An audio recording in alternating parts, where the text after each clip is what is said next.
Hello bachcho, let's read the question. The question says the vapor pressure of solution is always less than that of the pure solvent when the temperature of both the solution and solvent are same with the same external pressure acting on them. Explain.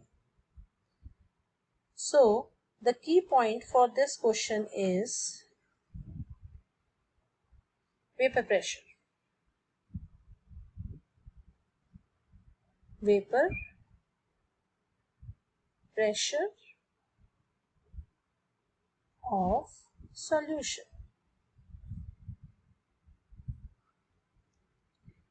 Solution सबसे पहले तो हमारे पास solution होता क्या है? What is solution? Solution is a may be the binary mixture of solute and solvent. और specially अगर हमारे पास सॉल्यूट नॉन वॉलेटाइल हो गया, मतलब जो वेपराइज ही नहीं होता, जैसे हमारा सॉल्ट सॉल्यूशन। सॉल्ट सॉल्यूशन में क्या है? सॉल्ट हमारा नॉन वॉलेटाइल है और वाटर है जो कि वॉलेटाइल है। अगर हम सॉल्ट सॉल्यूशन का वेपर प्रेशर देखें तो वो कम होगा as compared to pure water. ऐसा क्यों? चलो समझते हैं। अगर हम किसी प्योर सॉल्वेंट को, सपोज हम किसी प्योर सॉल्वेंट को एक कंटेनर में रखते हैं, कंटेनर को हम क्लोज कर देते हैं ताकि वेपर प्रेशर हमारे एस्केप ना कर सके, और हमने यहाँ पर हमारा वाटर फिल कर दिया, ठीक है।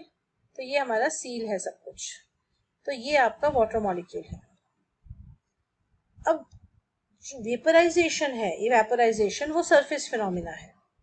आपके सरफेस पे जितने मॉलिक्यूल प्रेजेंट होंगे, only those participate in evaporation. तो जितने पार्टिकल यहाँ हैं वो उतने ही इवेपोरेशन होगी और इक्विलिब्रियम हो जाएगा अटेन, क्योंकि ये क्लोज कंटेनर है। अब ये तो हमारा प्योर सॉल्वेंट हो गया, क्योंकि हमारे पास जितने सरफेस पे हैं उतने ही हमारे पास वेपर में है, and they are exerting pressure on the surface, जिसे हम कहते हैं वेपर प्रेशर। अब दूसरी कंडीशन अगर हम लें, उसमें हम सॉल्यूशन लें, एक कंटेनर लें, वैसे ही उसको हम एक सील में रखें, सील बॉक्स में, और यहाँ पर इस बार हमने सॉल्ट सॉल्यूशन लिया है। सॉल्ट सॉल्यूशन का मतलब हमने नमक भी डाल दिया पानी में हमारे, तो सिमिलरली ये हमारा सॉल्यूशन बन जाएगा।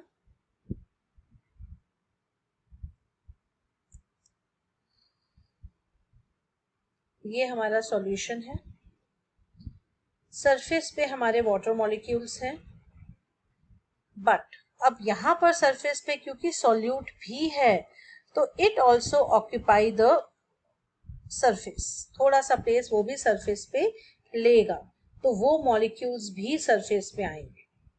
और ये जो मॉलिक्यूल सरफेस पे आएंगे ये तो इवेपोरेट होते नहीं है, इनका तो पार्टिसिपेशन होगा ही नहीं, और जब इनका पार्टिसिपेशन नहीं होगा और मॉलिक्यूल्स हमारे सरफेस पे वाटर वाले काफी कम है, तो लेसर वाटर मॉलिक्यूल्स बनेंगे। तो अगर लेसर वाटर मॉलिक्यूल बनेंगे तो वो प्रेशर भी कम क्रिएट करेंगे।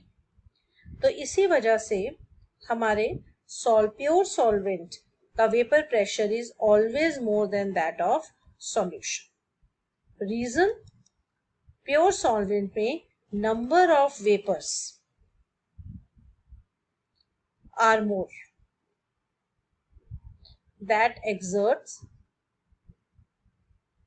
more pressure on the surface, more pressure on the surface। और यहाँ पर सॉल्यूशन में हमारे पास वॉलेटाइल कंपोनेंट्स ही कम हो गए सरफेस पे, तो यहाँ पर ये नंबर है, यहाँ पर हमारे पास number of vapours are less, hence less vapour pressure. और ये कंडीशन होती है जब हमारे पास नॉन वॉलेटाइल सॉल्यूट हो जो खुद से वेपराइज नहीं होता। So I hope you understood it well. Best of luck.